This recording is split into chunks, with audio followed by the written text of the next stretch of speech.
उदालगुरि जिल्लानि सिङाव थानाय धनस्री डिभिजननि सिङाव थानाय Barnadi wildlife sanctuary forest रेंजआव CSS सिक्किमनि गेजेरजों लामा बानायनाय सोलार फेंसिं बानायनाय खुन्थिया गायसननायजों लोगोसे बरनदी वाइल्ड लाइफ सेंचुरी फरेस्ट रेंजनि साखाथियावनो गस्ला जुथा सुइटार इउनिफर्म रानना होयो। दिनैनि बे हाबाफारियाव बाहागो लायो बिटिआरनि मावफुं सोद्रोमा EM दावबायसा बर' बिथाङा, बाहागो लायो ACCFनि धीरेन्द्र बसुमतारी सोद्रोमाजों लोगोसे मावस्रोम हान्जा बिथांमोना।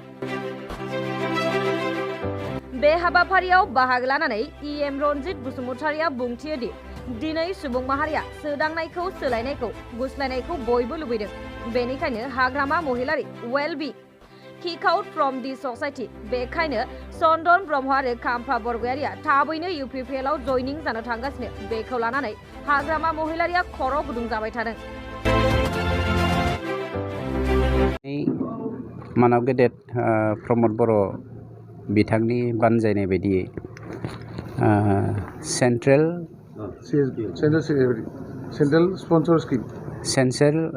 स्पन्सर स्किम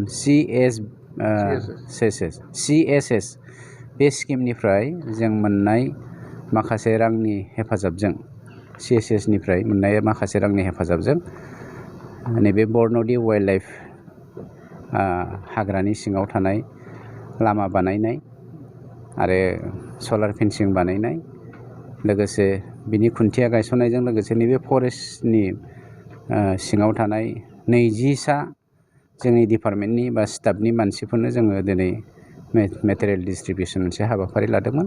बे हाबाफारिखौ जोंनि मानव गेदेर लकेल EM दावबायसा बर' बिथांजों आंजों मावफुंनाय जाबाय। मोनसे खोन्थाखौ दिनै नोंथांमोननि मिडियानि गेजेरजों जों फोरमायथिनो नागिरदों। देग्लायनि बरनदी वाइल्ड लाइफनि सिङावबो जोङो देग्लायनिफ्राय टुरिस्टफोर हान्थिफैनो हानायनि बेबस्थाखौ जोङो खालामबाय। बे डिसेम्बरनि गेजेरावनो जों खामानिखौ फोजोबनानै गावनि बोथोर बायदियै जोङो टुरिस्टफोरखौ हान्थिनायनि थाखाय फुल सुबिदा होनो नागिरदों। बेजों हान्थिनानै ओरैजाय बगामाथि पिकनिक स्पटसिम जोङो थांलाय फैलायनि राहा लामाखौ खालामना होनायनि दा बेबस्था लाबाय आरो दिनै बेखौ जों मावफुंनाय जादों। हाग्राखौ रैखाथिनि थाखाय मेन पावारा जोबोद खम, बेनि थाखाय माबायदि राहा लादों? मेन पावारखौ बुंनो थाङोब्ला जोङो फरेस्ट डिपार्टमेन्टल' नङा, जोंनि BTRआवहाय बा BTCआव मोनफ्रोमबो डिपार्टमेन्टआवनो मेन पावारनि खोब जोंहा खम। जेरै बिथाङा गेम्स एन्ड स्पर्ट्सखौ सामलायबाय दङ। गेम्स एन्ड स्पर्ट्सआवबो मेन पावारा गैयैनि थाखाय जोङो स्पर्ट्स बिथिङाव जोंनि बर' सेंग्रा सिख्ला बा BTRनि सेंग्रा सिख्लाफ्रा बयबो स्पर्ट्सआव गोसो गुदुंब्लाबो जोङो हेफाजाब होनो हायाखै। बेनिनो दाखालि स्पर्ट्स बिफानावबो इन्टारभिउ जानानै थांबाय।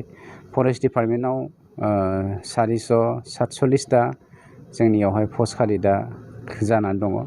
बे पस्ट खालिखौ जों फिलआप खालामोब्ला जोंनि मेन पावारा जथेस्थ' सर्टेजआ जोबनानै फैगोन, बेखौ जोङो आसा खालामदों। गतिके जालांबाय थागोन बिदिनो। जों दा बोसोरथामल' मोनदों, बोसोरथामाव जों बहुद खामानि मावदों। मेनलि हाग्राखौ रैखाथि होबासो जोंनि हारिखौ जों रैखाथि होनो हागोन। मानोना हाग्रायानो जोंनि लिगेसि, माने जोंनि हारिनि। जोङो हाजार 7,000 बोसोर जों रायजो जानायनि उनावबो गावनि हालामनि हाग्रा बिफानखौ जोङो रैखाथि होनो सोलोंबोआखै।